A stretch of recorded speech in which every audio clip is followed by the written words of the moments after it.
السلام عليكم ورحمة الله وبركاته. معاكم يا جماعة إبراهيم من شركة بغداد، وكل يوم عرض جديد، واللي مش متابعني فايته كتير. أنا حبيت أفكركم يا جماعة إن أنا عندي آخر 50 جهاز من الكروم اللي هو ب 1400 جنيه. التاتش يا جماعة خلص تمام، وب 1600 جنيه ده خلص. آخر 50 جهاز من اللي هو ب 1400 جنيه تمام. أنا قلت أقول لكم عشان خاطر إن شاء الله شوية والأجهزة دي هتجي لنا تاني، يعني مش هجيب منها تاني دلوقتي تمام. اللاب يا جماعة زي ما أنا قلت لكم، اللاب سيلور من الجيل الثامن برامات 4 والمساحة بتاعته 16، وبيركب له كارت ميموري من الجنب زي ما انت عايز. اللاب فيه مدخلين يو اس بي 3 مش 2، وفي مدخل اتش دي ام اي لو حابب تشغله على الشاشه. اللاب كويس جدا يا جماعه للاطفال، بيشغل العاب كتير قوي من على متجر بلاي. اللاب يا جماعه اي حد عايز يتفرج على مسلسلات افلام كويس جدا، رمضان داخل عليك، اللاب ده ينفعك قوي. اللاب صوته كويس جدا والاضاءه بتاعته كويسه جدا. اللاب بيشغل فيس واتس انستجرام، كل التطبيقات اللي بيشغلها التليفون.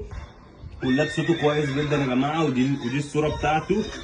اللاب كويس جدا وحاجه تحفه من شركه بغداد، هينفعك في رمضان عايز تتفرج على المسلسلات والكلام دوت.